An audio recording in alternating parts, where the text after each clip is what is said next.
Bonjour à toutes et à tous et bienvenue dans cette série de webinaires de la FSP que l'on appelle Polycritique et que j'ai le plaisir d'ouvrir aujourd'hui en tant que président de la FSP. Un numéro consacré au sondage en pleine campagne électorale. Et la vocation de ces webinaires polycritiques est bien de décrypter l'actualité, de faire en sorte que sous le regard des chercheurs, des enseignants-chercheurs, des politistes, des chercheurs et enseignants-chercheurs en sciences sociales en général, eh bien, on éclaire des enjeux d'actualité, qu'ils soient français ou internationaux. Et donc, la séance d'aujourd'hui va porter sur cette question de la place des sondages dans notre vie politique. Pourquoi les sondages, point d'interrogation, regard croisé, le pour est entre parenthèses, comme le cri de Polycritique d'ailleurs. Et pour que vous puissiez échanger le plus possible entre vous, autant qu'avec les participants, nous avons laissé la boîte dite du chat ouverte. N'hésitez pas à l'utiliser.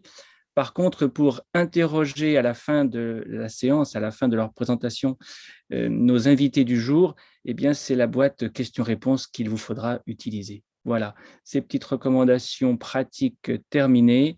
Je laisse maintenant Florent Gougou, vous présenter et la séance et nos invités. Bon webinaire. Bonjour à toutes et à tous, ravi de vous accueillir ici pour ce webinaire sur les sondages. On est en pleine campagne électorale présidentielle et s'il y a bien une actualité, c'est celle-ci aujourd'hui. On a trois invités pour pouvoir échanger à ce sujet. D'abord, Anne Jadot, qui est maître de conférence à l'Université de Nancy, membre du laboratoire Irénée, et qui a récemment reçu un soutien de la MSH Lorraine pour un projet de recherche sur la présidentiabilité et qui donnera son éclairage aujourd'hui sur les sondages politiques. On a également Abel Mestre, journaliste au service politique du Monde, qui lui aussi nous dira comment est-ce que le Monde traite les sondages, comment est-ce que le Monde participe également à la fabrication des sondages. Et on a enfin Alexandre Désé, qui est maître de conférence en sciences politiques à l'Université de Montpellier, membre du laboratoire CEPEL et qui a récemment publié un ouvrage que je vous montre ici, 10 leçons sur les sondages politiques. Et c'est avec lui que je vais commencer. Donc, je suis Florent Gougou, je suis maître de conférence en sciences politiques à Sciences Po Grenoble. Et donc, c'est avec Alexandre, je vais animer la séance, pardon, et c'est donc avec Alexandre Désé que je vais commencer mes questions. Alexandre, dans votre livre, vous dressez un état des lieux critique de la production des sondages en France. Est-ce que vous pouvez, pour commencer, nous dire en quoi cette production, selon vous, elle pose problème? Alors, bonsoir à toutes et à tous. Je suis ravi de participer à ce webinaire. Alors, elle pose problème, enfin, elle pose toute une série de problèmes. Compte tenu du temps qui nous est imparti pour répondre aux questions, je vais me limiter à deux niveaux de ces problèmes.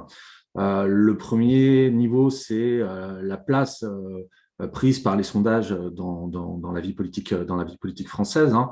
Ça se mesure déjà à l'aune d'un certain nombre de chiffres. Premier chiffre qu'on connaît, il y a environ 1000 sondages d'opinion qui sont publiés en moyenne chaque année en France. Ça représente à peu près 20% de la production totale estimée. Ça signifie qu'on est à peu près à 5000 sondages réalisés par an par les instituts. Ça fait beaucoup. Pour la seule campagne présidentielle française de 2017, il y avait 560 sondages qui avaient été répertoriés par la commission des sondages sur la période 2015-2017. Il y avait eu 14 sondages pour la présidentielle de 65. Ça veut dire qu'en 50 ans, la production de sondages pour cette élection a été multipliée par 40.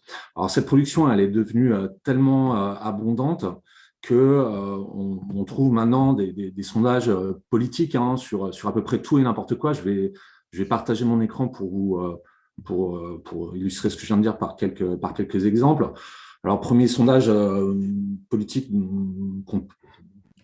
sur lequel on peut se questionner, un sondage sur, par exemple, Marine Le Pen et les Bretons, qui avait été réalisé pendant le mouvement des bonnets rouges. Donc, on voit ici que l'Institut essaie de questionner le rapport supposément privilégié de la fille de Jean-Marie Le Pen avec les Bretons au prétexte des origines celtiques de son père.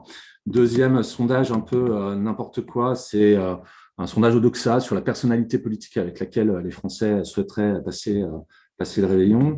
Un autre sondage un peu n'importe quoi, un sondage sur...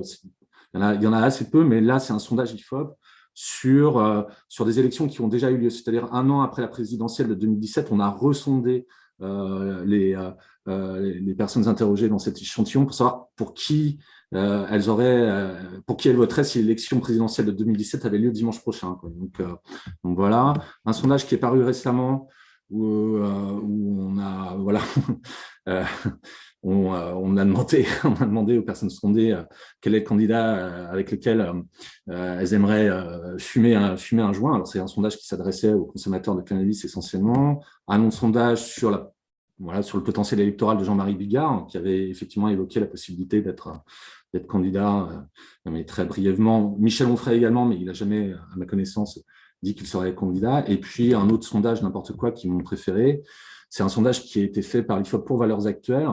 Et on a demandé donc aux abstentionnistes pour qui ils voteraient s'ils n'étaient pas abstentionnistes. Donc ça revient à peu près à demander à des végétariens quelle viande ils mangeraient s'ils n'étaient pas végétariens. Donc voilà, des sondages omniprésents et sur des questions très diverses et variées. L'importance de ces sondages dans la vie politique française, elle se mesure encore à l'aune d'autres indicateurs, hein. Évidemment, plus que jamais, on a l'impression que ce sont les sondages qui participent pour l'essentiel de la production de l'information politique, qui donnent lieu à des commentaires incessants. On voit qu'ils sont plus que jamais indispensables pour les acteurs politiques, hein. En 2017, les candidats ont dépensé 900 000 euros de sondage. En 2019, le service d'information du gouvernement, a commandé pour 14 millions d'euros de sondage à 6 instituts pour couvrir les besoins en enquête d'opinion du gouvernement pour la période 2019, donc 2022. On voit que les banques désormais se fient au sondage pour accorder ou pas des prêts aux candidats, et on a vu que la bourse de parrainage qui avait été mise en place par Bayrou, pour y accéder, il fallait au moins faire 10% dans les sondages. Alors, le deuxième niveau des problèmes que j'évoque là, c'est que jamais les sondages politiques n'ont été aussi importants, et pourtant jamais les sondages ne se sont autant trompés. Alors, on a tous en tête, évidemment, des exemples qui sont présentés comme des exemples historiques et donc un peu comme des exceptions dans l'histoire des sondages. Évidemment, en France, la présidentielle de 95 et la présidentielle de 2002, ou plus récemment le Brexit en Grande-Bretagne en 2016, ou l'élection américaine de 2016. Mais en fait, dans mon livre, je me suis amusé à faire un recensement sur ces 25 dernières années. Et en France, et toute consultation électorale confondue, les estimations en fait des instituts s'avèrent approximatives ou erronées dans au moins un cas sur deux. Donc ça fait évidemment beaucoup, sachant que ce recensement se base sur les toutes dernières estimations qui sont faites. Donc on est à la fin de la campagne, l'offre politique est stabilisée depuis longtemps, le niveau d'indécision électorale est censé être le plus faible. Et donc, normalement, les sondages sont censés être les plus fiables. Alors, le problème, c'est que plus on remonte dans le temps, plus cette fiabilité diminue. Il faut savoir que depuis 1995, aucune enquête sondagière réalisée un an avant l'élection présidentielle n'a donné le bon ordre d'arrivée des candidats. À 6 mois de l'élection présidentielle, les estimations ne sont fiables que dans un cas sur 8, et à 3 mois, dans un cas sur 3. Et je terminerai là-dessus. Il faut se souvenir que pour la présidentielle de 2017, 40% de la production de sondages avait été publiée avant le mois de février 2017, c'est-à-dire à 3 mois du scrutin. Donc, ça veut dire qu'une grosse partie de la production sondagière, en fait, pose vraiment un problème du point de vue de ce qu'elle génère comme rapport de force virtuel, et du point de vue, évidemment, de la fiabilité des résultats, encore une fois, qui aujourd'hui occupent une place extrêmement importante dans la vie politique. Merci Alexandre. Abel Mestre, je vais enchaîner avec vous. Alexandre a eu la délicatesse de ne pas citer le monde dans toutes les diapositives qu'il a montrées, mais il n'est pas impossible que le monde ait un jour aussi participé à commanditer un sondage sur n'importe quoi. De fait, le monde commandite régulièrement des sondages aux instituts, entretient des partenariats réguliers avec certains d'eux, Ipsos pour la campagne présidentielle, Kantar pour le baromètre de l'image du FN devenu RN. Est-ce que vous pouvez nous expliquer comment cette production sondagère s'inscrit chez vous dans la production de l'information et quel lien vous entretenez avec les responsables ou représentants des différents instituts? Bonsoir à tous et à toutes déjà, et je suis très content de participer à ce webinaire. Juste une petite précision, à ma connaissance, ça fait 16 ans que je suis au journal, on n'a jamais commandé un sondage genre sur avec qui on voudrait prendre une bière, à quel homme politique ou femme politique on voudrait prendre une bière ou pour qui ceux qui n'ont pas voté auraient voté. Mais cette précision étant faite, effectivement, on a deux partenariats historiques qui sont, alors le plus ancien, c'est sur le baromètre d'image du FN depuis 1984. Donc tous les ans, on a une étude qui est seulement focalisée sur le Front National, ses propositions, la perception par les Français du Front National enfin de sa candidate ou de son candidat à l'époque. Et puis, on a aussi le panel présidentiel avec Ipsos. Donc ça, c'est seulement pendant la période présidentielle et aussi législative, mais dans une moindre mesure. Donc en fait, c'est un an avant le premier tour, on commence à interroger un panel, donc ça a plus de 10 000 personnes, sur à la fois les intentions de vote au premier tour, mais aussi sur leurs principales préoccupations, sur l'image soit du président, soit de différents candidats. Enfin voilà, et c'est un sondage qui revient régulièrement pendant toute l'année électorale, d'abord à l'échelle d'un mois et demi, ensuite un mois, puis après ça se rapproche, plus on se rapproche du premier tour, plus l'écart entre les vagues, comme on dit, se réduit. En tout, sur un an, il y a 9 vagues, donc centrées sur l'élection présidentielle. Donc nous, ça s'inscrit? En fait, ça ne rentre pas dans la production d'informations. En fait, on considère les sondages comme un élément explicatif qui peut nous aider à comprendre une situation politique donnée, des dynamiques en cours, qui peut aussi nous aider à confirmer des choses qu'on voit dans le cadre des reportages. C'est-à-dire que nous, pour parler très clairement, quand on fait un reportage, par exemple, si demain je vais faire un reportage sur l'électorat Marine Le Pen, donc je vais choisir un endroit, soit je prends les derniers résultats au municipal ou au régional, voir une zone de force ou une zone de faiblesse, peu importe, ça dépend de mon angle.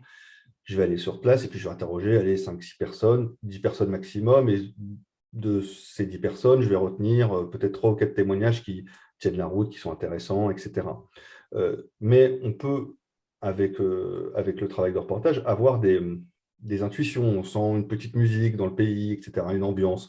Et c'est vrai que dans le cadre d'une campagne présidentielle ou législative, ça nous aide à confirmer ou infirmer nos impressions. Ensuite, on ne considère pas on ne veut pas prendre des sondages comme, vous savez, un scoop, quoi. Je vois des confrères, je n'ai pas cité de titre, mais si, je sais pas, je me souviens des sondages, les premiers qui mettaient Éric Zemmour devant Marine Le Pen, par exemple, au mois d'octobre-novembre. Je voyais des confrères des télés en continu qui disaient attention, sondage choc apparaître demain. Et donc, en fait, ils faisaient toute une émission le soir pour préparer les gens au fameux sondage du lendemain. Sur le lendemain, ils faisaient une émission spéciale sur le sondage, voilà, etc. Nous, on a décidé, on ne l'a jamais fait d'ailleurs, mais on en a parlé collectivement. On a décidé qu'évidemment, ce n'était pas une façon de traiter la politique et l'élection présidentielle. Un sondage, ce n'est pas un scoop, c'est juste un élément parmi d'autres, si vous voulez, qui nous aide à comprendre une situation globale. Et dans le cadre d'une campagne, c'est très intéressant, notamment quand on pense en dynamique. Voilà, on peut voir, il faut se retirer de l'aspect course de petits chevaux, c'est-à-dire à l'instant T, qui est devant qui, ça, c'est pas le plus intéressant finalement, hein. Même si c'est ce que les gens demandent, hein. Honnêtement, moi, comme je m'occupe des sondages, les gens que je croise dans la rue, des copains ou des militants politiques, ils me demandent tous alors, et à combien est Jean-Luc Mélenchon ou à combien est Marine Le Pen. Mais sinon, c'est pas ça qui nous intéresse. Ce qui nous intéresse, c'est de décrire des dynamiques, voilà, de comprendre, par exemple, le décrochage de Valérie Pécresse, etc. Donc, c'est un panel qui est assez large. Il y a des biais, hein, on en est évidemment conscient. C'est pour ça qu'on n'en fait pas toute l'année, on n'en fait pas hors campagne électorale. Et les relations avec les responsables de sondage, alors, c'est des relations de travail, hein. On discute en amont sur les thèmes, notamment sur le baromètre FN. Pour tout vous dire, c'est que parfois, je vais prendre un exemple très concret, euh, quand Marine Le Pen avait décidé de mettre en avant la proposition de sortie de l'euro, on avait rajouté la question pour ou contre la sortie de l'euro, par exemple. Il y avait toute une série d'items qui reprenaient les principales mesures du Front National, et on a rajouté celle-ci. Et puis, quand elle a arrêté, on l'a enlevée. Voilà, on en parle avec les responsables des instituts. Et puis nous, on demande aussi voilà, le plus de transparence possible. On a discuté avec eux, notamment sur les biais des access panels, après l'article de Bronner, etc. Donc voilà, on essaye d'avoir la relation les plus transparentes et les plus honnêtes possibles. Et puis après, s'il y a des choses que nous, on ne cautionne pas ou qu'on ne partage pas, on leur dit, on fait, voilà, en gros, soit ça change, soit on ne le fait plus, quoi. J'espère que j'ai été clair. Merci Abel, oui, très clair.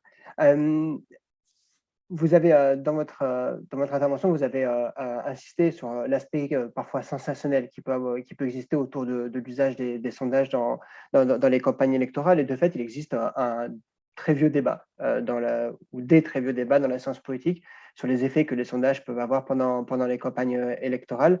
Anne Jadot, est-ce que vous pouvez nous faire un petit point là-dessus, en fait, sur ces différents effets des sondages pendant les campagnes? Alors effectivement, c'est un très vieux débat, tu as raison Florent, sur les effets des sondages. Mais c'est un débat qui est particulièrement difficile à trancher parce qu'en fait, il est très difficile de le mesurer auprès des premiers concernés parce qu'il existe le fameux effet qu'on appelle de tierce personne. C'est quand on demande aux électeurs s'ils pensent que les sondages ont une influence sur l'élection, une forte majorité va répondre oui. Et quand on leur demande si eux, ils le prennent en compte, très peu, en gros, selon les enquêtes, ça tourne souvent à 15-20% de gens qui le disent. On est monté un peu plus haut en 2017, mais c'est très rare d'avoir des gens qui nous disent à la première personne, oui, moi, je prends en compte les sondages. De ce point de vue-là, une des meilleures enquêtes avait été faite, selon moi, justement à Grenoble, l'enquête formation du jugement politique, où ce n'était pas une question directe et portant uniquement sur les sondages, mais c'était une question qu'on appelle non ipsative, où en fait, il y avait toute une série d'éléments que les gens peuvent prendre en compte pour décider de leur vote, et pour chacun, ils répondaient oui, non. Et à ce moment-là, quand il n'y a pas que le focus sur les sondages où les gens peuvent considérer que ça amoindrit leur rôle de citoyen, ils hésitaient moins à reconnaître que, autant que les passages des médias dans les candidats, les discussions avec leurs proches, etc., ça pouvait avoir un impact. Ça, c'était en 2007. On l'avait repris avec certains collègues, notamment Carole Bachelot, sur une enquête sortie des urnes. Et on avait fait quelques expérimentations aussi dans une enquête Cali avec les collègues de Média Élections. Ce qui est intéressant, c'est que quand on demande aux mêmes personnes s'ils prennent en compte les chances de gagner ou les chances de se qualifier pour le second tour, certains n'hésitent pas à répondre que oui. Et quand on leur demande par ailleurs les sondages, ils répondent que non. Donc, il y a vraiment une réticence à se considérer comme influençable. Je pense que c'est ça le côté psychologique derrière. Les gens ne veulent pas dire qu'éventuellement, ils sont influencés par les scores des différents candidats. Après, c'est très difficile parce que soit c'est l'effet bandwagon, rallier le panache du vainqueur annoncé, ou l'effet underdog, le perdant magnifique qu'on a envie de sauver. Je pense pour ma part que c'est beaucoup plus des effets éventuellement de mobilisation ou de démobilisation, parce qu'à la base, dans ce raisonnement sur les effets, ça suppose des gens qui sont à la fois très intéressés par la politique, qui suivent l'actualité, qui ont une idée de qui est en tête dans les sondages à un moment donné, et qui sont prêts pour cela à faire un vote instrumental plutôt que sincère. Mais il ne faut pas qu'ils aient des convictions trop fortes, parce que sinon, on se dit qu'ils vont s'accrocher à leur candidat réellement préféré. Donc, ça suppose même un raisonnement qui est un peu bizarre si on pense qu'on passe d'un candidat A à un candidat B. C'est peut-être plutôt aller vers l'abstention ou sortir de l'abstention qui aurait un effet. Je pense que les effets directs les plus facilement détectables, c'est chez les hommes politiques. et les femmes politiques. Il y a des trahisons, il y a des ralliements qui s'expliquent beaucoup par les scores dans les sondages. Là, on a un petit peu moins de mal à voir les choses, à les constater, à les documenter. Après, pour ma part, ce qui m'inquiète plus, en fait, c'est les effets indirects dans une campagne électorale. Par rapport aux règles de pluralisme dans les médias et par rapport au temps qui a été prolongé maintenant dit d'équité entre les candidats, leur score dans les intentions de vote, c'est un des critères qui justifie qu'on donne plus ou moins la parole à tel ou tel candidat officiel. Même maintenant que ce sont des candidats officiels et qu'on est en période d'équité renforcée. Ça me pose question s'ils se plantent. C'est un effet un peu serpent qui se mord la queue. Et plus fondamentalement encore, et les données d'Alex étaient très intéressantes sur la quantité de sondages et la prégnance qu'ils ont dans la couverture de la campagne.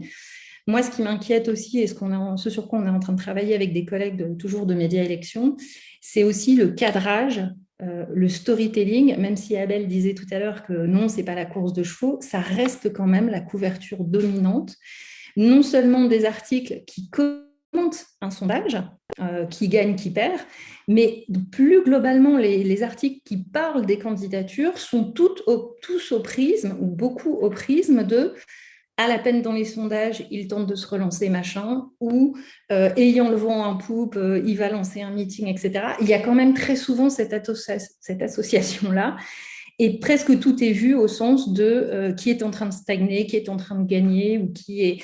Et, y compris leurs activités de campagne, leur présentation d'un programme de fond, leur meeting, voilà, tout ce qu'ils font d'autre, c'est lu à travers... Je pense que c'est une facilité des journalistes, on en reparlera sans doute après. C'est vraiment le cadrage à travers lequel ils perçoivent les candidats au lieu d'assumer éventuellement un point de vue personnel, un reportage personnel. Ça reste quand même un arrière-plan qui est très, très important et trop important selon moi. Merci Anne. Pour enchaîner, je vais me tourner vers Alexandre une nouvelle fois. Anne vient d'insister sur ce rôle que prennent les sondages dans les campagnes électorales, notamment du côté de la sélection, en fait, quasiment des candidats, ou en tout cas de leur aide à la sélection des candidats.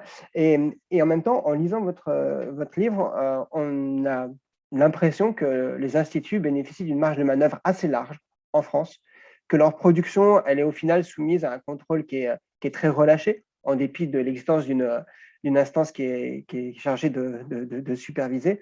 Comment est-ce que vous pouvez expliquer qu'il y ait autant d'enquêtes qui soient problématiques pendant les campagnes électorales? À mon avis, le problème, c'est que ce relâchement, il est inscrit dans la loi, hein. Il y a une loi qui encadre la pratique électorale qui date de 77, qui a été corrigée par la loi de modernisation de 2016. Ce qu'il faut tout d'abord savoir, c'est que cette loi, elle est très peu contraignante pour les instituts. D'abord, seules les enquêtes électorales sont soumises à un contrôle effectif. Ça signifie en fait que toutes les autres enquêtes d'opinion passent sous les radars. Il y a un des participants de ce webinaire là qui a laissé une question sur la fonction question-réponse qui évoque un sondage CSA pour CNews.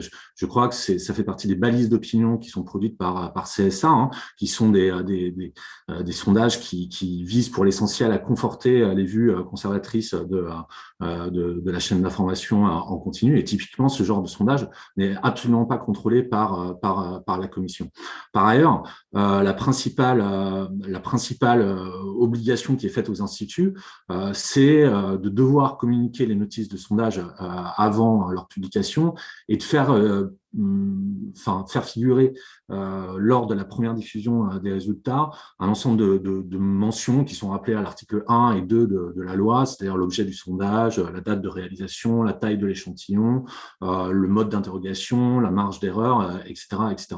Et on peut se dire que quand même c'est relativement léger, sans compter que il y a un certain nombre d'instituts qui ne se plient pas complètement aux injonctions de la loi. Il y a notamment une injonction qui sont très très peu à respecter. Sinon, à ma connaissance, l'occurrence l'Institut OpinionWay, c'est-à-dire il n'y a quasiment aucun sondage qui publie les critères précis de redressement comme c'est demandé par la loi. Et pour cause, si on regarde la formulation qui est utilisée dans le texte, elle est parfaitement illustrative de ce relâchement, c'est-à-dire il est demandé aux instituts de publier les critères précis de redressement s'il y a lieu, quoi. Donc, ils peuvent très bien décider que effectivement il n'y a pas lieu. Par ailleurs, enfin, en cas de manquement à ces obligations, enfin, la commission, qu'est-ce qu'elle peut faire? Généralement, elle exige la publication d'une mise au point. Et là, ce qui est indiqué dans le texte de loi, c'est que normalement, cette mise au point, elle doit pouvoir bénéficier d'une audience équivalente à celle qu'a reçue le sondage en question. Mais évidemment, une mise au point de la commission, ces mises au point sont publiées sur le site internet, même si cette mise au point est publiée dans un journal, ça a été le cas récemment pour le journal Marianne, évidemment qu'elle ne rencontre pas la même audience qu'un sondage, a fortiori un sondage qui aura fait le buzz et qui aura pu bénéficier d'une très forte viralité. L'autre contrainte majeure qui pèse sur les instituts, désormais, c'est l'interdiction de publier tout résultat la veille et le jour de scrutin. Mais là, encore une fois, on peut estimer que c'est pas grand-chose. Alors, la commission des sondages peut toujours prononcer des condamnations pénales. Elle peut délivrer une amende dont le montant peut s'élever jusqu'à 75 000 €. Mais à ma connaissance, ça fait presque 50 ans que la commission existe.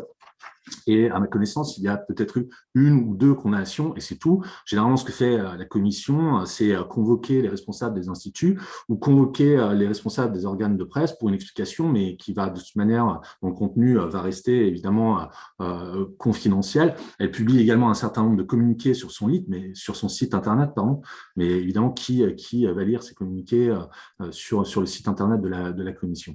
Ce qu'il faut savoir en dernier lieu, c'est que cette commission, en fait, elle a très peu de pouvoir. Et puis, disons-le, elle est composée pour l'essentiel de hauts fonctionnaires issus du Conseil d'État, de la Cour des comptes, de la Cour de cassation.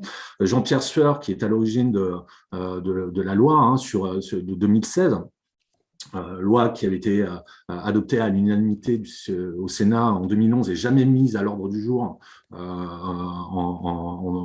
à l'Assemblée nationale. Sueur avait donné une interview dans France Info, je vais vous lire un extrait, une interview qui date du 18 mars 2017, et à propos de cette commission, il disait la chose suivante. Donc, il disait, parmi cette commission, il y a beaucoup de magistrats à la retraite. Ils ont un point commun, écoutez bien, c'est un sénateur qui parle, ils sont incompétents. Pas dans leur discipline juridique, mais ils ne connaissent pas grand-chose des problèmes de l'opinion publique. Ils ont d'autres activités à côté, et pour eux, l'étude des sondages est une activité marginale. Quand on est dans la période des sondages, la commission fait un examen en surface. Or là, très concrètement, effectivement, on est face à une commission qui, à part un ou deux de ses membres, et dans cette commission maintenant, il y a Alain Garrigou qui essaie de renouveler un petit peu les choses et la manière dont la commission travaille. Il serait important que la commission lance un certain nombre d'enquêtes, de réflexions, par exemple sur, je sais pas, la représentativité des échantillons et les gros problèmes qui posent sur les access panels.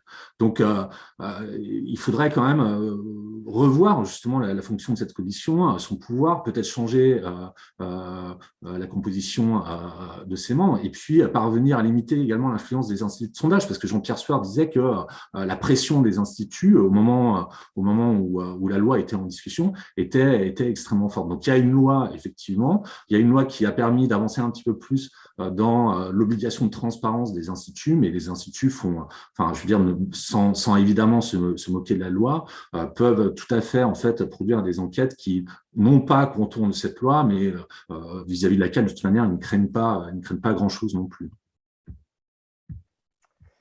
Merci Alexandre. Je me tourne tout de suite vers Abel pour avoir le regard de ce côté-là du journal Le Monde, qui semble avoir, en tout cas, a publié au mois de novembre dernier une grande enquête de Luc Bronner, qui, si jamais vous ne l'avez pas lu, je vous conseille d'aller la lire. Elle est à la fois rigolote et instructive en fait, sur la manière dont on peut détourner sa position d'interviewer vis-à-vis des instituts de sondage, où il s'est fait passer pour il a créé plein de profils et donc il a répondu à plein d'enquêtes par sondage.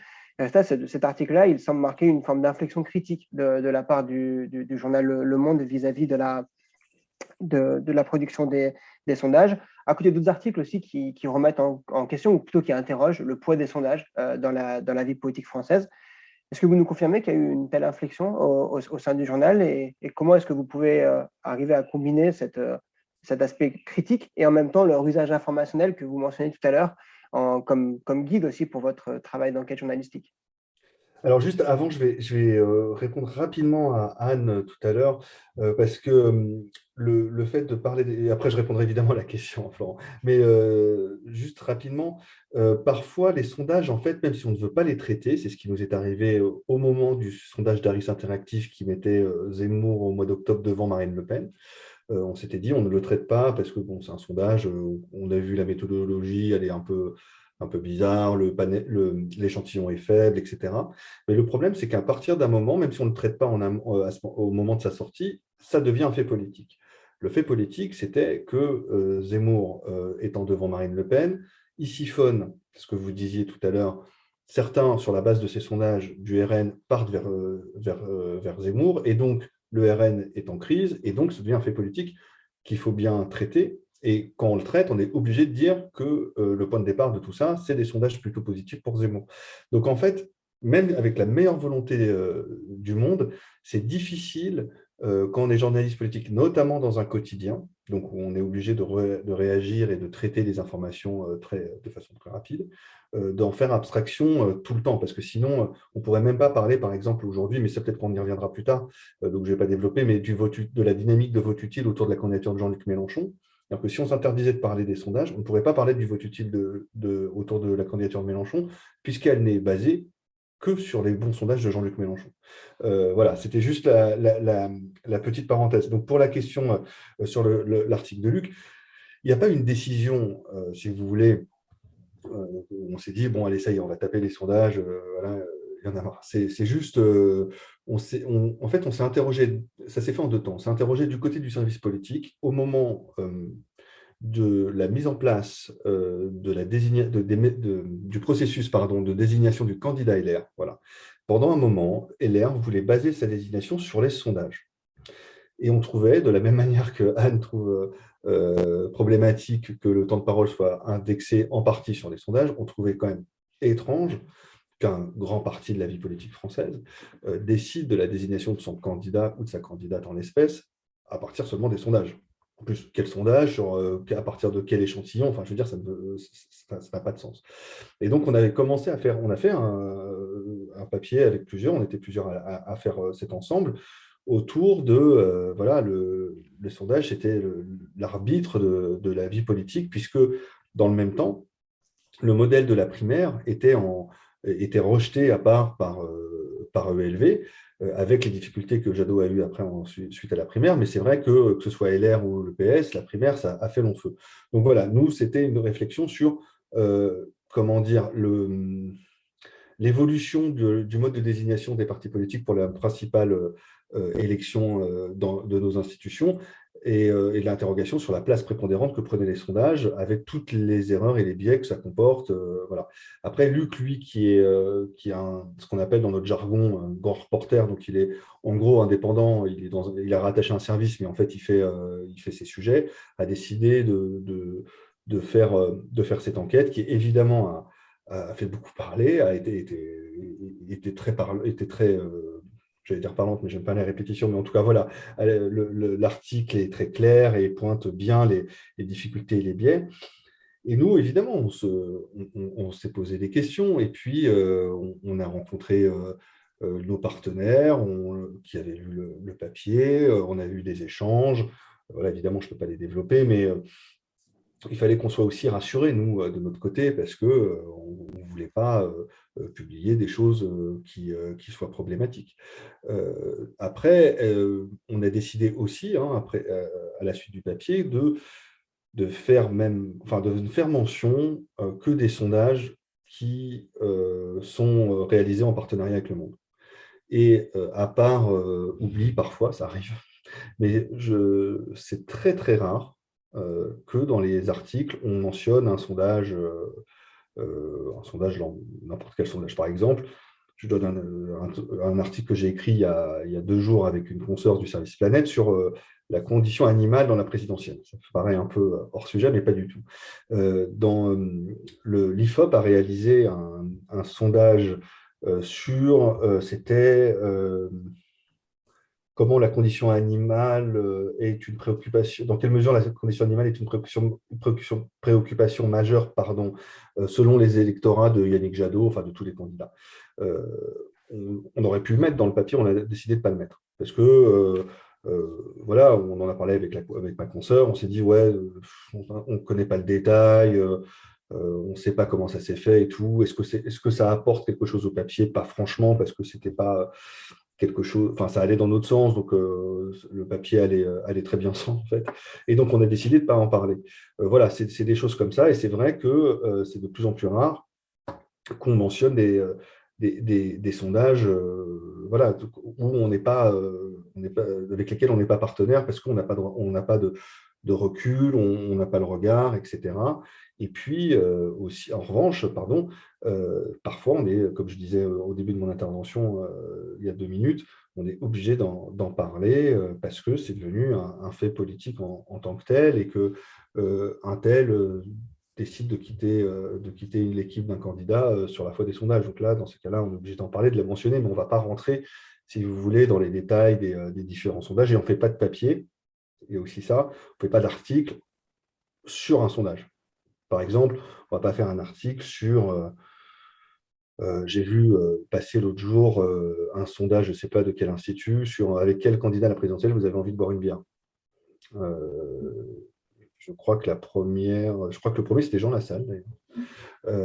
Et le deuxième, c'était Fabien Roussel. Et bref, voilà. Évidemment, Le Monde n'aurait pas fait ça, mais je veux dire, on ne ferait pas d'article sur ce genre de sondage. Voilà. Je pense que même les journalistes n'auraient pas l'idée de le proposer. Mais même d'autres sondages sur la condition animale, par exemple, on n'aurait pas fait d'article sur 99% des électeurs Jadot, c'était le chiffre, pensent que la condition animale est une thématique importante. Voilà, on ne l'aurait pas fait. Merci Abel. Résultat, à vous entendre, on voit que le journal lui-même en fait, a défini ses propres règles de rapport au sondage, et comme une espèce d'éthique de rapport au sondage, et de se dire que l'important, c'est de savoir comment est-ce que sont fabriqués les sondages pour pouvoir les utiliser. Anne, de manière plus générale, est-ce que la recherche en sciences sociales, elle ne pourrait pas aussi aider les médias à améliorer leur couverture des résultats des sondages? Alors effectivement, il y a parfois la presse publie des articles qui sont réflexifs sur la méthodologie, comme le papier qui a déjà été cité du Monde. On peut les uns ou les autres être interviewés. Il y a des débats qui nous mettent en contrepoint d'un sondeur, par exemple, où il y a le livre d'Alex, qui est une très bonne vulgarisation aussi, plus à destination du grand public. Mais je pense qu'il faudrait qu'on mène collectivement une réflexion sur quelle pédagogie on pourrait faire, nous, en sciences politiques ou en sciences sociales en général, vis-à-vis des journalistes. Je m'inspire de ce point de vue-là d'expériences que j'ai pu connaître en Grande-Bretagne il y a quelques années, où en fait, déjà les instituts ont réagi différemment quand il y a eu des grands plantages, des grandes erreurs de prévision. Ils ont eu tendance à tout mettre en commun, à partager les infos, à faire des expérimentations et à partager leurs résultats, parce qu'ils s'étaient dit qu'ils allaient tous mourir ensemble, tous progresser ensemble. Et ça, c'était très intéressant. Et puis, par ailleurs, il y a une tradition, il y a un groupe qui s'appelle HIPOP, Election Public Opinion and Parties, qui a une conférence annuelle où se rencontrent des gens qui sont des journalistes, qui sont des sondeurs ou qui sont des chercheurs. Et il y a des gens comme Roger Mortimer ou Bob Waster de Maury qui y allaient régulièrement, et ils avaient pris l'habitude de faire, avant chaque élection générale, législative, donc en Grande-Bretagne, une journée de formation à destination des journalistes. Et je pense que dans leur culture, c'est pas gênant que ce soit des sondeurs qui s'en occupent. Je pense que pour notre part en France, ce serait plus intéressant que ce soit des chercheurs en sciences politiques, parce que c'est peut-être compliqué de demander à des sondeurs d'expliquer eux-mêmes leur propre biais, à part quand ils sont, comme Abel nous le raconte, en tête-à-tête avec un de leurs clients et dans une relation de confiance. et où les clients sont en droit de demander la qualité de ce qu'ils achètent.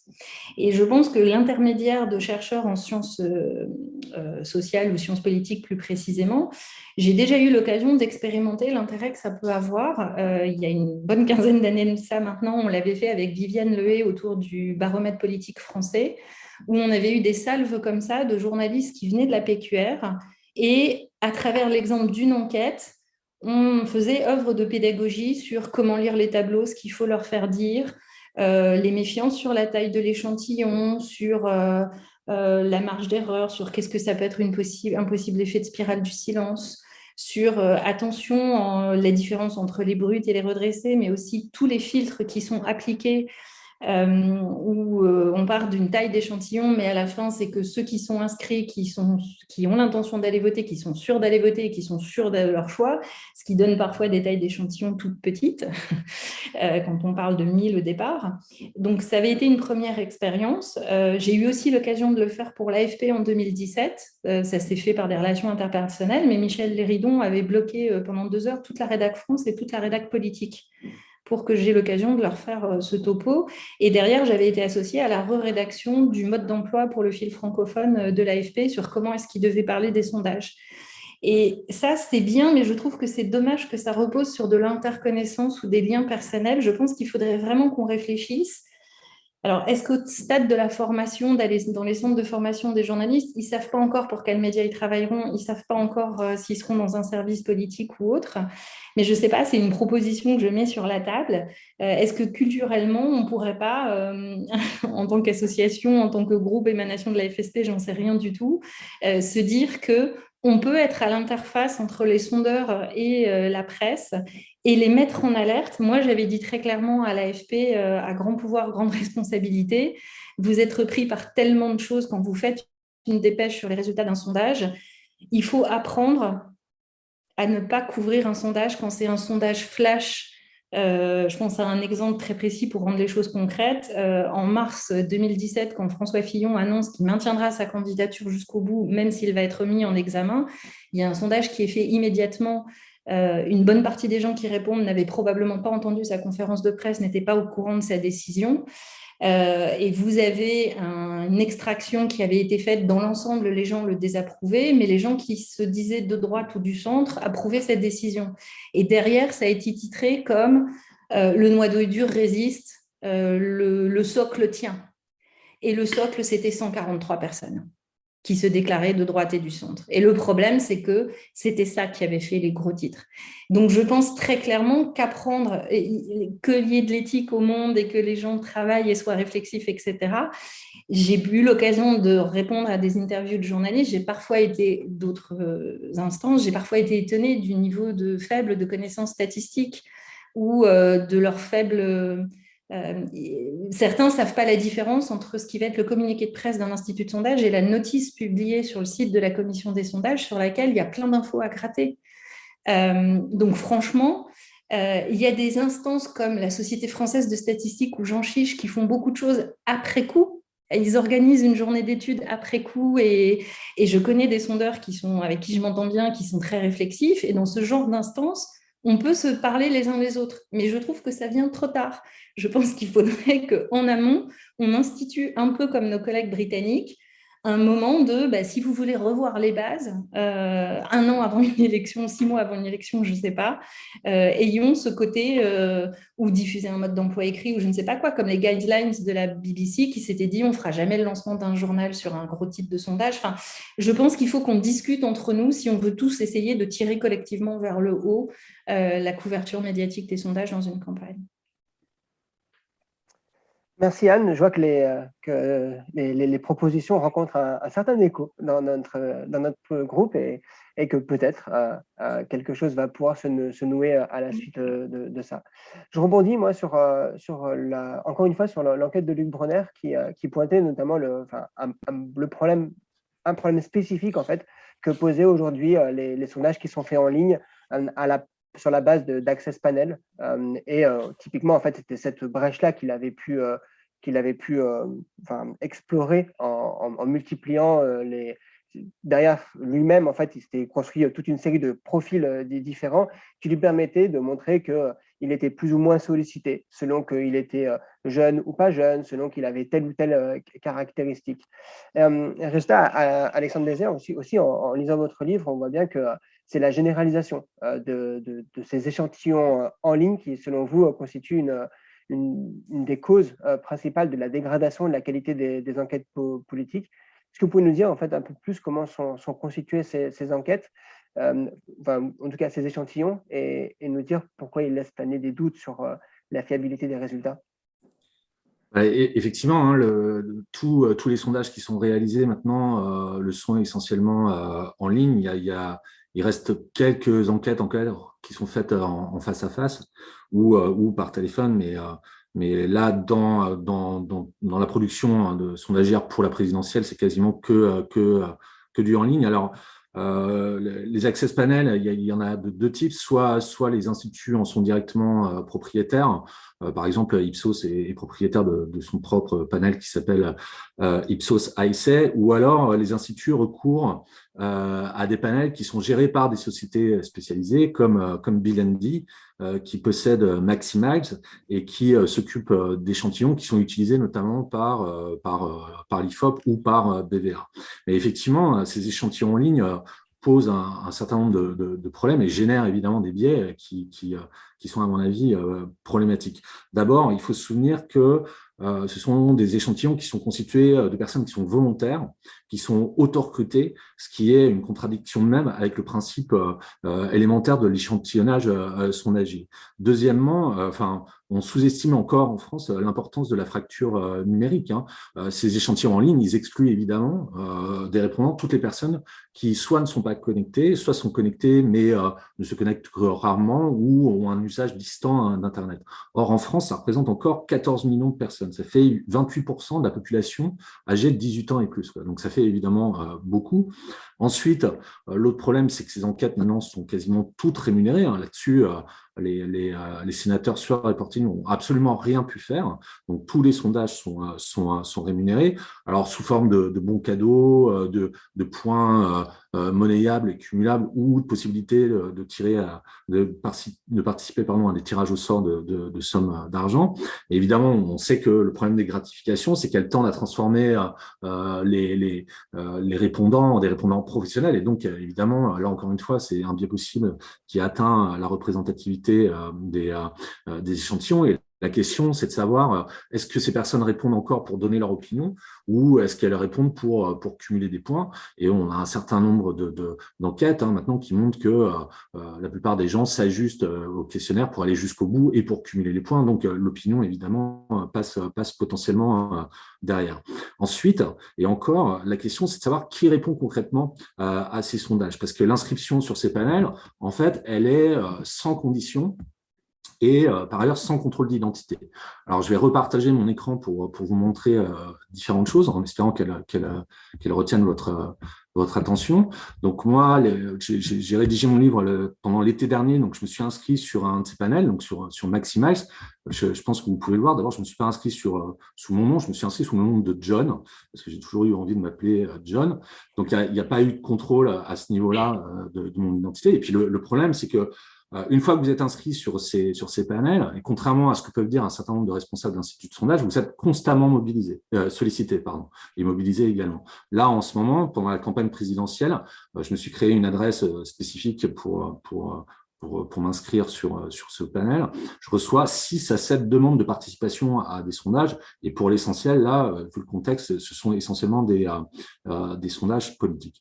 Alors, le problème, c'est qu'une fois que vous envisagez de répondre à des sondages, vous vous retrouvez tout d'abord à devoir répondre à des questions qui vont porter sur votre âge, votre sexe, votre catégorie socio-professionnelle et votre lieu d'habitation. Et c'est comme ça que sont remplies en fait les variables de quota, d'accord? Et là, le problème, c'est que vous pouvez raconter n'importe quoi. Alors moi, par exemple, j'ai rempli un sondage récemment. Vous voyez, j'ai indiqué que j'étais une femme,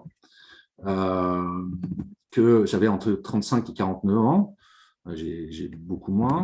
Que j'étais ouvrier, que j'étais pacsé, que j'avais 3 enfants, que j'habitais le Grand Est alors que j'habite à Montpellier, et que j'étais propriétaire d'une maison individuelle alors que je vis en appartement. Donc là, de toute manière, aucun moyen de contrôler la véracité des réponses. Mais ce qui devient inquiétant, c'est au niveau politique. Alors, au niveau politique, quand on est arrivé aux questions politiques, on m'a demandé de quel courant politique je me sentais le plus proche. Et j'ai mis donc extrême droite. Mais ensuite, j'ai quand même indiqué que la candidate pour laquelle je voulais voter à la présidentielle de 2022, c'était Anne Hidalgo. Mais tout en précisant ensuite que j'avais quand même voté Nathalie Arthaud à la précédente présidentielle, mais qu'au deuxième tour, je ne me souvenais pas pour qui j'avais voté, quoi. Et j'ai terminé de répondre au questionnaire. Mes réponses ont été enregistrées. Alors, la question, c'est est-ce que mes réponses ont été retenues dans l'échantillon? Je pense qu'il y a toutes les raisons de le croire. J'ai un certain nombre d'étudiants qui travaillent dans les instituts de sondage et qui me disent qu'ils sont complètement dépassés en fait, par le rythme frénétique de production des enquêtes. Je pense qu'il y a de telle manière que je ne pense pas que les instituts puissent se permettre de virer les répondants des échantillons. Et puis là, encore une fois, c'est comment contrôler la cohérence des réponses, parce qu'on pourra toujours trouver des individus qui se situent à l'extrême droite, qui vont voter à gauche, qui ont voté à l'extrême gauche lors de précédentes élections, etc. Je termine sur un autre exemple. Ça, c'était encore un autre sondage. Là, j'avais pu répondre d'autres choses et terminer tout aussi bien de répondre au questionnaire. Et mes réponses ont été vraisemblablement enregistrées. Là, j'avais indiqué que j'avais voté pour François Fillon en 2017, que le parti dont je me sentais le plus proche, c'était le parti animaliste, et sans doute plus inquiétant. On sait que normalement les instituts n'ont pas la possibilité de poser des questions sur l'origine religieuse des sondés, sauf dérogation. Là, il y avait une question comme celle-là, et très concrètement, vous voyez, j'ai pu répondre que j'étais de confession musulmane. Ce qui pose évidemment un certain nombre de problèmes, notamment dans les sondages qui sont faits sur les musulmans. Et il y a des sondages très problématiques qui ont été faits sur les musulmans, et notamment sur le rapport des musulmans à Charlie Hebdo par un institut de sondage. Et là, pareil, j'ai pu enregistrer mes réponses, bénéficier de mes points et terminer ma participation à cette enquête. Donc là, voilà, c'est sur ces échantillons-là que se basent les instituts pour la plupart, mais enfin, je veux dire, moi, je salue la publication évidemment de l'article de Luc Bronner, parce que ça, c'était relativement connu depuis un certain temps. Il y a un statisticien qui l'avait bien démontré dans un livre qui s'appelle La fabrique singulière des sondages, et il s'appelle Michel Lejeune. Et Michel Lejeune parle à juste titre maintenant de fabrication, enfin de mode de fabrication low cost des sondages. C'est-à-dire, c'est des sondages, mais qui sont faits sans enquêteurs, hein, avec une possibilité de réduire drastiquement les coûts de fabrication, d'accélérer le processus de production, donc d'être très réactif par rapport à l'actualité, mais évidemment, comme le précisait Michel Lejeune, au prix d'un renoncement très fort, hein, à toute exigence de qualité. C'est pour ça que je disais tout à l'heure qu'il me semblait que la préoccupation de la commission, plutôt que de vérifier les dates de réalisation des sondages, ce serait plutôt de lancer une grande enquête sur justement ces access panels et d'en savoir un petit peu plus, et au-delà, si possible, de convocation de responsables d'instituts en vase clos dans les locaux de la commission.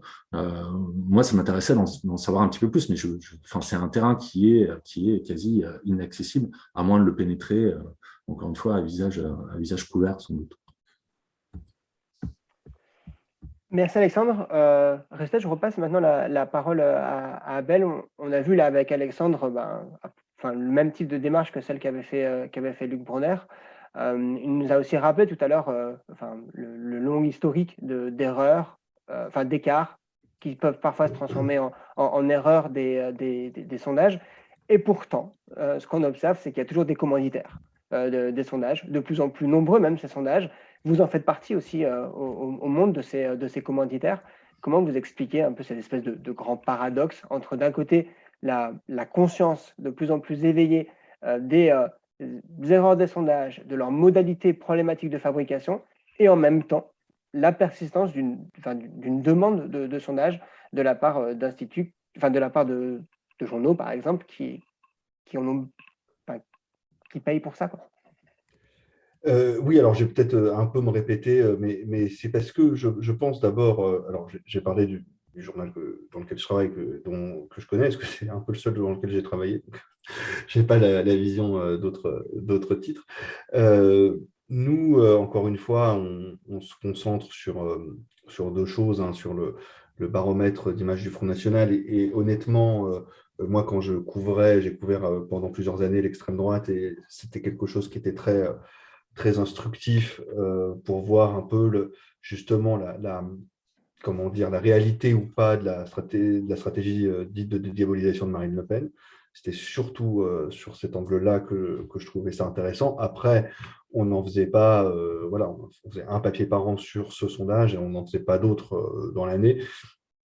Et du coup, ça fait partie du panel sans jeu de mots, du panel d'outils qu'on a pour analyser une situation politique donnée, en fait. Après, évidemment, il ne faut pas rentrer il y a certains titres, je pense notamment à des magazines, et plutôt des magazines de droite ou conservateurs, d'ailleurs, qui commandent très régulièrement, voire toutes les semaines, des sondages assez anecdotiques, finalement. Et pour être totalement honnête, je ne vois pas trop l'intérêt éditorial qu'ils ont à commander autant de sondages, clairement, parce que ce n'est pas des sondages qui apportent grand-chose, puisque c'est des sondages déjà sur des thèmes un peu comment dire, de niche, et puis sur des tout petits échantillons, donc c'est pas très fiable. Voilà, je suis assez dubitatif sur ça, je vois pas trop l'intérêt. Après, on continue parce que oui, c'est notamment sur la politique, ça nous permet d'avoir un outil de mesure oui, de mesurer des tendances, encore une fois des dynamiques, plus alors évidemment, il y a le classement qu'on publie. Je ne vais pas être hypocrite en disant oh là là, les intentions de vote, on les commande, mais on ne les publie pas. Évidemment, on les publie. Mais si vous regardez la façon dont on traite le panel, la publication du panel, on a 4 papiers et en général, on essaye, notamment moi, parce que je ne suis pas un chercheur en sciences politiques, donc j'essaie quand même de m'extraire de cette course de petits chevaux sur laquelle on est tenté quand même d'y revenir, parce que c'est la plus simple à faire. Mais on essaye de trouver voilà, des angles, des thématiques transversales qui expliquent, voilà, qui utilisent les données du panel, mais sans rentrer dans le classement. Et puis, on a chaque partenaire, donc il y a le CEVIPOF, il y a la Fondation Jean Jaurès et donc Ipsos qui écrivent, enfin chacun des responsables de ces partenaires écrivent un papier. Donc c'est vraiment des papiers plutôt sur les données quali, en fait, plutôt que sur les intentions de vote. C'est franchement, c'est aussi ce qui intéresse les lecteurs et on ne peut pas en faire abstraction. C'est-à-dire qu'à un moment donné, les lecteurs, on est dans un journal généraliste et de grand public. Donc, c'est difficile de faire des papiers uniquement de recherche ou très pointus. Il faut rendre aussi accessible l'information et c'est une manière voilà, d'intéresser les lecteurs à la campagne, à ce qui se passe, etc. Voilà. Je pense que ça compte aussi beaucoup dans le choix de continuer à utiliser les sondages en étant toujours conscient des biais et des limites de l'exercice. D'ailleurs, quand on écrit en tout cas pour ma part, quand j'écris les articles sur le panel, je fais toujours très attention en disant voilà, rien n'est sûr, tout peut se retourner. Il y a quand même eu j'ai fait des papiers sur l'abstention, j'en refais un dans une semaine. Enfin voilà, on essaye comment dire, de prévenir tous les biais qu'il pourrait y avoir et de ne pas prendre ce que disent les sondages comme vérité révélée. Et c'est vraiment quelque chose ça qu'on a toujours fait et c'est encore une fois un élément parmi d'autres. Il y a les reportages. Moi, je pense que c'est très complémentaire avec les dispositifs de reportage. Par exemple, ce qu'on a fait, l'opération de Fragment de France, donc c'était 100 reporters qui avaient fait 100 reportages dans toute la France, etc. Je trouve ça c'est bien que ce soit en complément aussi d'une enquête qu'on fait justement avec Ipsos tous les ans, une fois par an, s'appelle Fracture, sur c'est la défiance des personnes interrogées par rapport aux institutions, aux médias, aux politiques, aux élus, etc. Donc ça rentre en résonance et ça se contredit rarement par ailleurs. Faut dire ce qui est, ça se contredit rarement. Et dernier exemple, et puis après je vais arrêter de monopoliser la parole, mais notamment sur les préoccupations des Français. Alors je sais qu'Alex, dans son livre, explique très clairement pourquoi il estime que c'est pas très fiable, puisque c'est des thèmes suggérés. Tu m'arrêtes si je dis une bêtise, mais c'est des thèmes suggérés, donc ça induit un peu une réponse de la part des personnes interrogées. Tout de même, on voit que, en tout cas, moi je vois dans le panel, la première préoccupation a toujours été, depuis un an, c'était le pouvoir d'achat. C'était le pouvoir d'achat. Depuis un an, depuis de très très loin, c'était le pouvoir d'achat. Contrairement à d'ailleurs ce que disaient certains candidats, notamment Zemmour, oui, notamment Zemmour, parce que Marine Le Pen avait compris que c'était le pouvoir d'achat qui était la principale préoccupation. Et ça permettait aussi de déconstruire, pour tout vous dire, un récit porté par un candidat ou d'autres candidats, notamment à droite chez Ciotti, et par tout un ensemble de médias, notamment télévisuels, qui ne parlent que de ça, que de ça, que de ça. Et ce qu'on avait vu dans le fragment de France, d'ailleurs, c'est pour ça que je prends cet exemple, c'était des préoccupations sociales. Et on voyait aussi que dans ces études, ça l'était. Donc voilà, ça rentre en résonance. Donc on s'est dit, nous, quand même, il y a un truc sur le pouvoir d'achat, faut qu'on continue à creuser, il ne faut pas qu'on loupe un mouvement qui pourrait être comme les Gilets jaunes, etc. Parce que ça fait partie aussi de notre métier d'essayer de trouver, de sentir l'air du temps. Et donc voilà, c'est vraiment pour montrer que les deux aspects sont complémentaires. Il ne faut pas, et je pense que l'erreur, hein, c'est de faire, à mon sens, comme Ouest France, faire abstraction de tous les sondages. Alors, on n'en fait plus, voilà, c'est fini, ça ne marche pas, etc. Et de faire que du reportage, ou à l'inverse, de faire comme certains médias, que des sondages les plus pourris possibles parfois, et s'abstraire de faire du terrain. Voilà, il faut faire les deux. Les deux sont complémentaires, ne sont pas antagonistes. Et je pense que c'est comme ça qu'on peut trouver une formule, une ligne de crête à suivre quand on est journaliste, pour avoir une vision la plus complète et la plus honnête de la situation politique d'un pays. Merci, merci Abel d'avoir montré comment est-ce que les sondages peuvent être à la fois utiles pour le travail journalistique et puis complémentaires avec d'autres manières de produire de l'information. Et je me dis, Anne, que c'est aussi probablement le cas pour la recherche en sciences sociales, en fait, qui peut utiliser les sondages comme étant des outils pour produire de la connaissance sur le monde social, mais complémentaires probablement à d'autres sources, en plus du fait Alexandre en reprenait une partie dans son travail du fait que les sondages sont aussi un objet d'étude pour les chercheurs et chercheuses en sciences politiques, et montrer une série de travaux qui faisaient de l'expérimentation sur la manière dont on formule les questions, par exemple, et donc montrer qu'on peut aussi avoir un regard critique sur la méthodologie même de l'instrument. Exactement, ça me tend une perche parfaite par rapport à cet aspect-là, que selon moi, les sondages, ça reste quand même utile, même si on a été assez critique jusqu'à présent, à la fois comme un outil et un objet de recherche. Du point de vue de la recherche, je suis pratiquante de l'œcuménisme des données, et je fais aussi des entretiens quali individuels ou collectifs où j'ai utilisé des données agrégées, des relevés sur liste d'émargement, etc. Chaque source a son intérêt. Et il ne faut pas jeter le bébé avec l'eau du bain. Les grandes enquêtes par questionnaire auprès d'un échantillon représentatif, c'est aussi une source intéressante. En particulier, si on veut appliquer le raisonnement sociologique, toutes choses égales par ailleurs, eh ben, il faut bien avoir à la fois des renseignements signalétiques, des opinions, des comportements, en étant toujours conscient des biais, des limites et que c'est du déclaratif, mais aucune des autres sources ne permet de le faire. Donc, je pense que ça reste un outil qui est intéressant à condition qu'on ait des exigences méthodologiques. Et c'est évident que j'ai été associée dans le passé à plusieurs grandes enquêtes du CEVIPOF.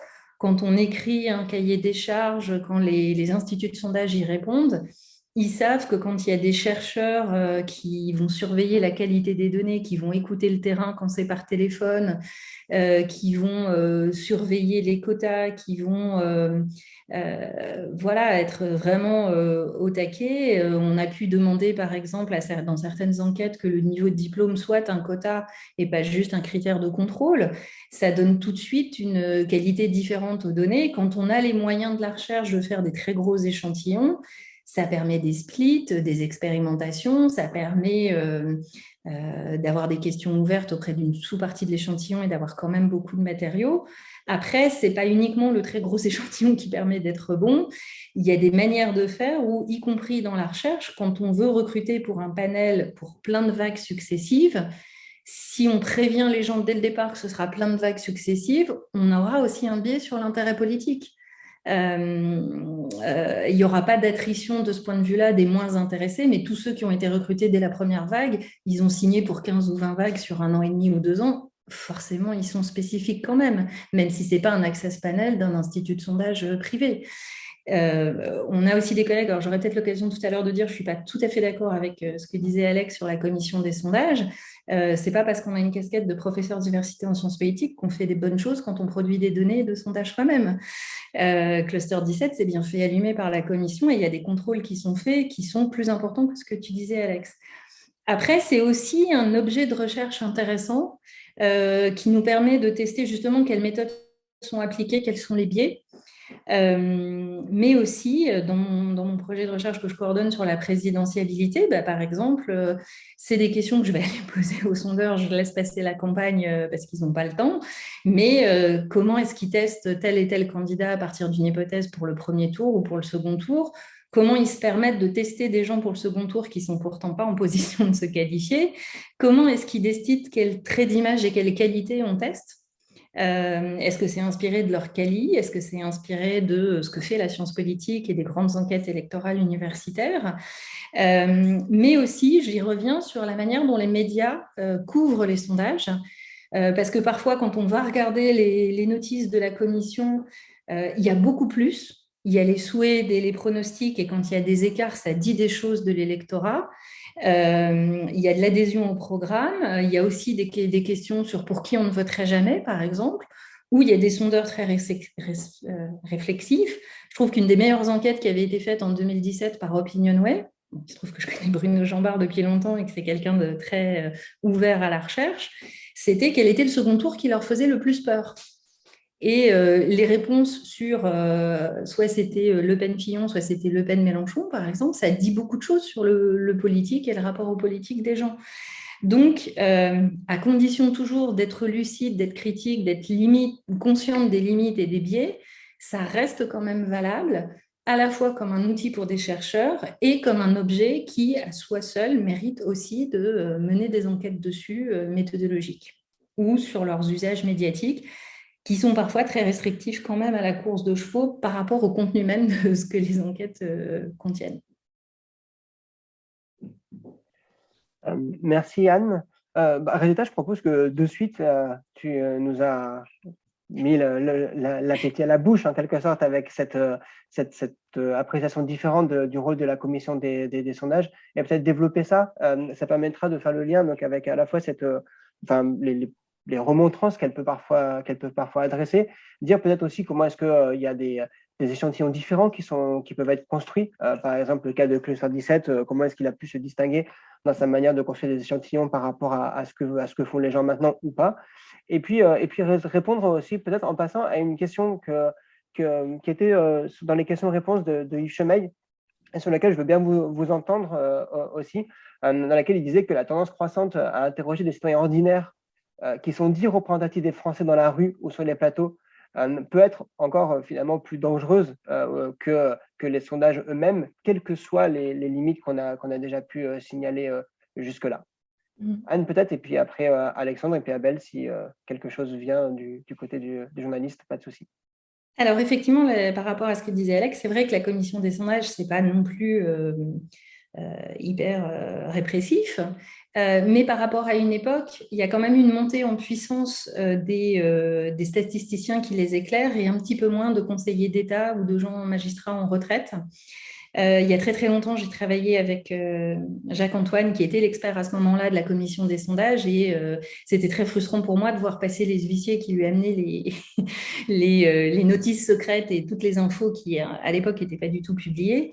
Les choses ont quand même beaucoup progressé, et en particulier, il y a quelque chose qui est rarement connu, mais la commission, elle vérifie la cohérence méthodologique au cours d'une campagne électorale. Et même si nous, on n'a pas les infos sur quelles élections servent comme critère de redressement pour les pondérations politiques, Les experts de la commission le savent et ils vérifient qu'un sondeur va être cohérent au fur et à mesure de la campagne. C'est-à-dire que ça ne va pas être à la tête du client selon un client politique ou un client médiatique et que pour une campagne donnée, il a décidé une bonne fois pour toutes que ce serait tel et tel tour de scrutin qui serait ces élections de référence pour reconstituer le vote passé qui sert ensuite à fixer les critères de redressement. Ils ont un effet cliquet, comme ils l'appellent, ça veut dire qu'un institut il a le droit de changer une fois en cours de campagne, mais il ne pourra pas revenir en arrière. Ils ne peuvent pas non plus faire n'importe quoi sans contrôle.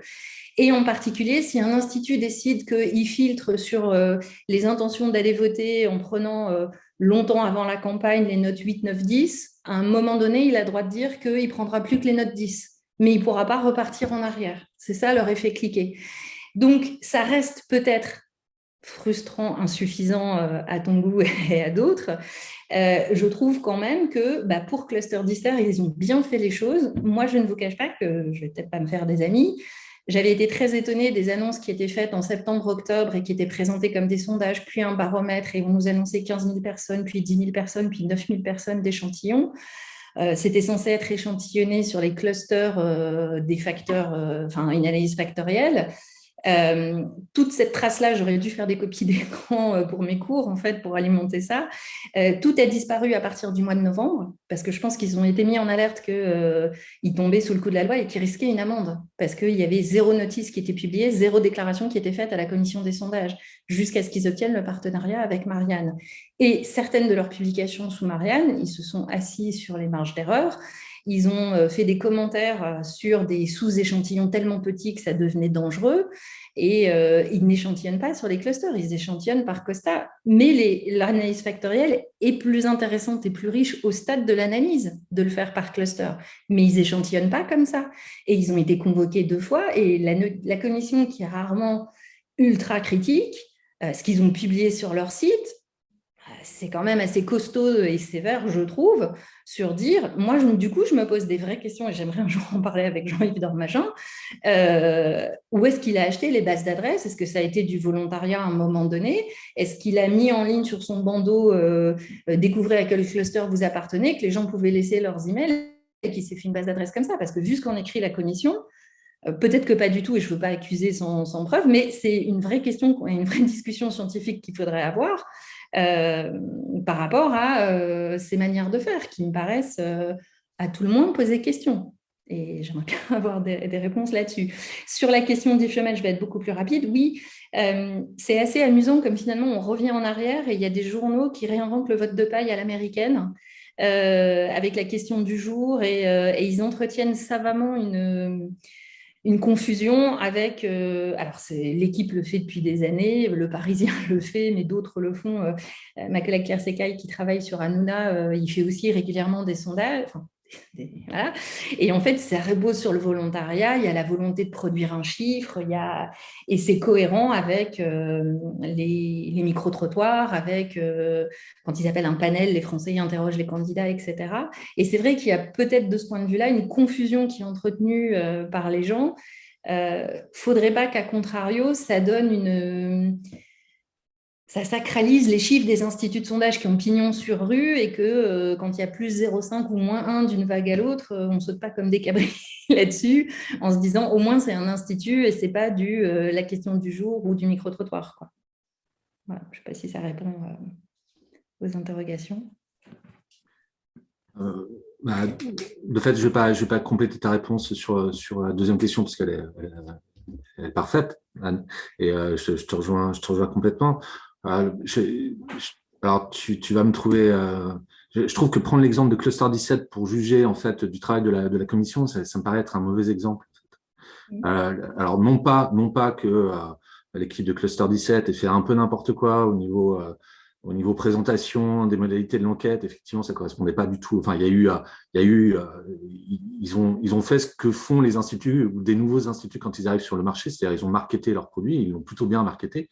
Puisque j'ai pu vérifier récemment auprès d'étudiants, enfin voilà, dans un institut, tout le monde connaissait Cluster 17. Hein. Donc, la rapidité de pénétration de l'institut dans l'espace politique et sondagier est pour le moins surprenante. Je pense qu'ils ont fait effectivement un certain nombre d'erreurs. Ils ont tardé à faire part de leur sondage, enfin en tout cas se manifester auprès de la commission. Donc la commission s'est fendue d'un premier appel. Ensuite, comme tu le disais, il y a eu des écarts par rapport à ce qui est demandé dans la loi, donc publication de mise au point. Et ça a été très loin, parce qu'en fait, pour le coup, Marianne a dû publier, c'est ce que j'évoquais tout à l'heure, mais de manière un peu pas confuse, mais enfin, je voulais pas le citer expressément, mais effectivement, Marianne a dû se fendre de la publication des mises au point de la commission. Donc c'est relativement rare. C'est-à-dire qu'il y avait dans Marianne, il y avait le sondage de Cluster 17. Puis à côté, la notification de la commission qui disait faites gaffe quand vous allez lire ce sondage. Alors si elle le faisait de manière systématique, parce que moi je pense que ces notifications, elle pourrait accompagner un certain nombre de sondages. Moi, ce que je trouve troublant, c'est justement l'agacement très particulier de la commission à l'égard de Cluster 17 et le très faible agacement de la commission à l'égard des autres instituts. Parce que je pense qu'un certain nombre de reproches qui ont été faits avec Cluster 17, on peut les faire également aux autres instituts. Toujours est-il que enfin voilà, je pense que c'est une aventure malheureusement qui se termine mal également pour Jean-Yves Dormagin, puisque le partenariat avec Marianne a été rompu et que donc le Cluster 17 n'a plus de débouché éditorial. Alors je suis d'accord avec toi, je trouve ça plutôt rassurant parce que ça veut dire qu'on ne peut pas faire complètement n'importe quoi. Et en même temps, j'ai l'impression que la commission a une tolérance beaucoup plus marquée à l'égard des autres instituts. Je trouve ça un peu dommage qu'on n'ait pas accès à ces séances et qu'elles puissent pas être constituées comme objet d'étude, parce que je pense qu'on en apprendrait beaucoup, d'abord sur la manière dont fonctionne la commission. Et je suis d'accord avec toi, la composition de la commission a également évolué. Il faut rappeler qu'il y a Alain Garrigou qui est au sein de cette commission. J'ai eu quelques échanges avec lui, je me suis interrogé sur sa présence, vu son rapport à la commission et au sondage, mais il a envie d'être dans le cœur de la machine pour mieux comprendre comment ça se passe et pouvoir éventuellement faire évoluer les choses de manière positive. Et manifestement, c'est pas simple. Et tu as raison, ça augmente, enfin, ce contrôle augmente sensiblement. Enfin, quand tu relis même la loi, même les dernières contraintes, enfin, avec la correction de 2021, c'est quand même, on admettra qu'il est quand même demandé pas grand-chose au regard, encore une fois, de l'importance qu'on accorde à ces sondages, quoi, et de la fragilité fréquente de leurs résultats. Est-ce que je peux, Florent, rebondir une seconde là-dessus? C'est vrai qu'il y a d'autres sondages qui mériteraient probablement des remontrances tout aussi fortes de la commission, mais quand même, alors j'ignorais complètement que le partenariat avec Marianne avait été arrêté, je ne tire pas sur l'ambulance en quelque sorte, je tiens à le préciser, mais je pense que les instituts ne peuvent pas non plus faire n'importe quoi parce que la loi de 2016 leur avait imposé de publier la marge d'erreur. Et à partir de ce moment-là, ils avaient pris une habitude un peu fallacieuse, comme je l'expliquais à mes étudiants régulièrement, que en fait, la première publication avait cette obligation-là et ils avaient tendance à publier un PDF sur le site de l'Institut de sondage. Et puis après. Juste une minute ou pas, ou 5 minutes avant que ce soit mis en ligne sur le site du client média. Et comme ça, le client média était exonéré d'un certain nombre d'obligations de publication. La loi du 29 mars 2021 relative, je crois que c'est une loi organique relative à l'élection présidentielle de cette année, a précisé que c'était systématiquement toutes les publications qui devaient mentionner un certain nombre de faits et pas seulement la première. Ce qui me fait penser, on est encore loin d'un idéal. Je suis aussi curieuse que toi, j'aimerais bien en savoir plus et que ce soit plus transparent de ce point de vue-là. Et qu'ils se mettent à vraiment investiguer sur les access panels et ce genre de choses et que ce soit public derrière, ça me semble quand même un indice qu'ils ont vite rectifié la loi de 2016 parce qu'ils se sont rendus compte que les instituts la contournaient un petit peu. Donc, je pense qu'on va vers un peu de mieux, on va vers un peu plus de contrôle quand même. Pour Alain Garrigou, j'avoue que quand j'avais été surprise aussi de son rôle dans la commission, j'avais fait cette blague à mes étudiants de dire c'est un peu comme si on mettait le renard dans le poulailler, quoi. Et que c'était intéressant d'avoir quelqu'un aussi critique et dont le point de vue est connu, qui accepte de jouer ce rôle-là d'expert, en fait. Ouais. Abel, peut-être une petite réaction par rapport à la question sur les micro-trottoirs et l'usage de de ces groupes en fait, qui sont parfois présentés comme étant représentatifs de la population française, mais dont on sait en fait qu'ils ne sont pas parce que l'échantillon n'est pas constitué selon les standards scientifiques pour assurer la représentativité. Alors, selon moi, hein, c'est plus dans la pratique des télévisions plutôt que de la presse écrite, à part le Parisien qui fait sa voix express et donc qui interroge 4 ou 5 personnes dans la rue. Moi, j'avais fait, ça n'a rien à voir, mais j'avais fait un article où je m'étais immergé pendant une semaine, 12 heures par jour sur CNews et je m'étais coupé de toute autre source d'information. Et je voulais voir un peu comment je percevais l'actualité la première semaine de janvier par le prisme de CNews. Bref, tout ça pour dire que dans les journaux de CNews, donc de la mi-journée, ils avaient et même dans les émissions après de débat, de toute façon c'est que des émissions de débat, mais dans les émissions notamment de Laurence Ferrari, ils avaient tendance à dire les Français pensent que, et en fait après ils envoyaient un magnéto où il y avait 2 ou 3 personnes prises dans la rue comme ça, et c'était sur le sujet.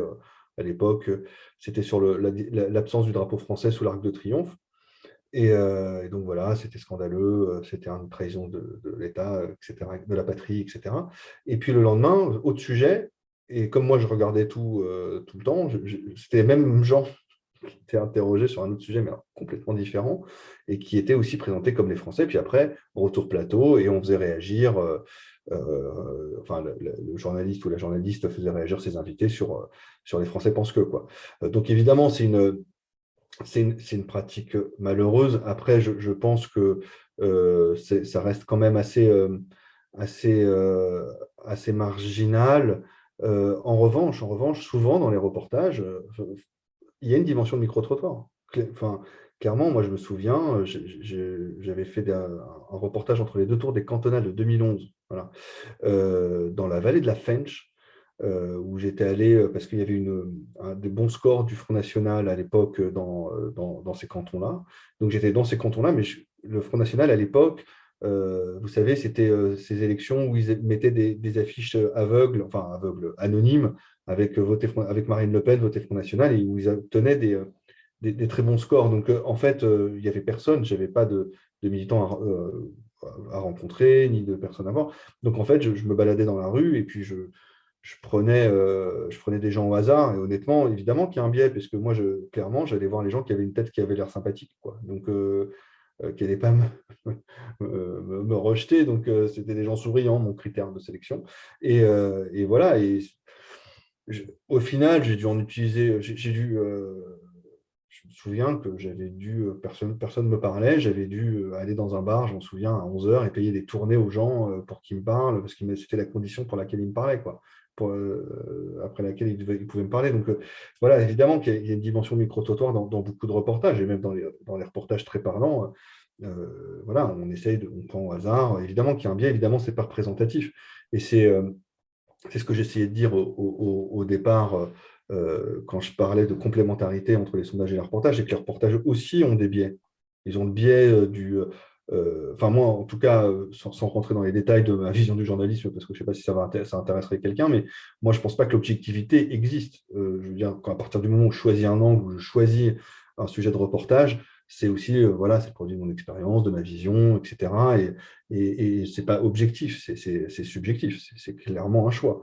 Donc, même le fait, encore une fois, je prends le Front National parce que c'est le plus parlant, le fait que je choisisse d'aller dans le Nord ou dans la vallée de la Fench et pas dans les Alpes-Maritimes, c'est un choix, et voilà, forcément, il y a un biais, donc j'en ai bien conscience. Et c'est pour ça que tout à l'heure, je disais, voilà, il ne faut pas mettre le reportage comme la vérité absolue, la seule capable de dire la réalité du pays. C'est un ensemble de choses. Et je voyais certaines questions là dans la boîte à chat sur le rôle des chercheurs, etc. Et souvent, en fait, quand vous regardez bien les articles qui traitent des sondages ou même oui, de l'opinion, on appelle souvent les chercheurs en complément des sondeurs, hein. C'est souvent le cas quand même voilà, pour étayer le raisonnement, pour apporter autre chose, pour que ce sorte un peu aussi du raisonnement qui est un peu endogame entre le sondeur et le journaliste. Et souvent, on fait appel aux chercheurs. Enfin, d'ailleurs, moi, c'est comme ça que j'ai rencontré Alexandre. C'est que je faisais appel aux chercheurs quand j'étais sur le Front National.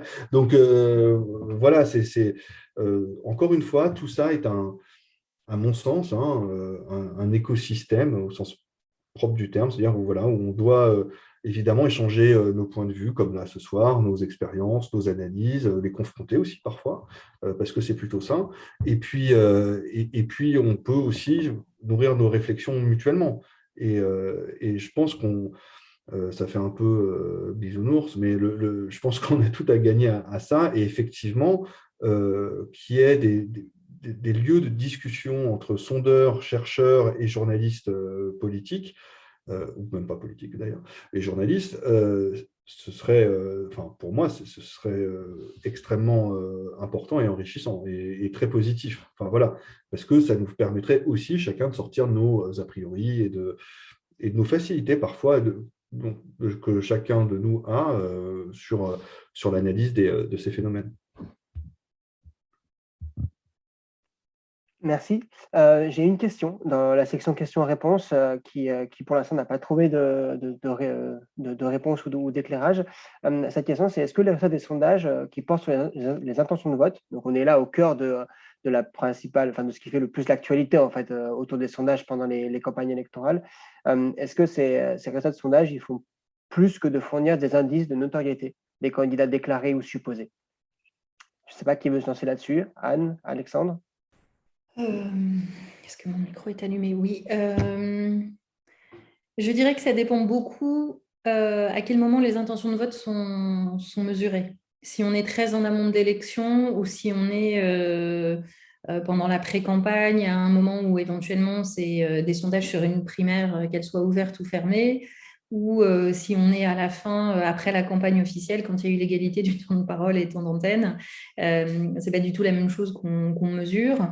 Après, on sait que il y a, sur la question de la notoriété, c'est hyper sensible. Il y a des questions à l'époque, l'Observatoire interrégional du politique, il n'avait pas le droit de demander est-ce que vous savez le nom de votre président de région parce que les résultats auraient été assez catastrophiques.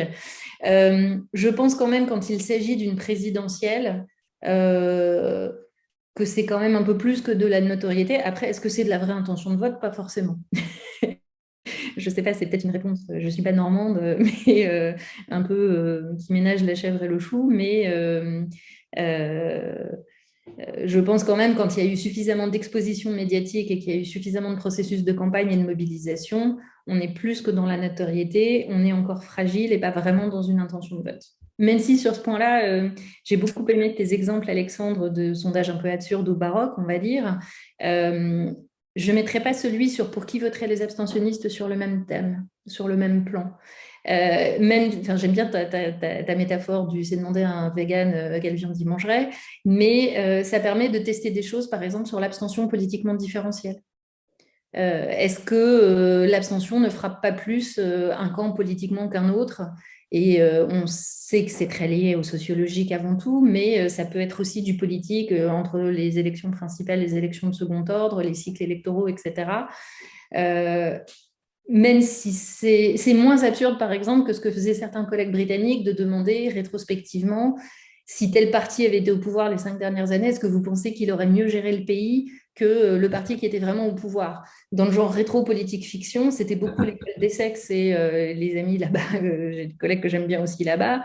Là, c'était un degré d'irréalisme. Demander à des abstentionnistes, bon, mais si vous y alliez, pour qui est-ce que vous voterez? C'est un tout petit peu moins irréaliste quand même. Voilà, c'était une incidente. Encore faut-il réussir à composer un échantillon d'abstentionnistes suffisamment conséquent pour pouvoir leur poser la question.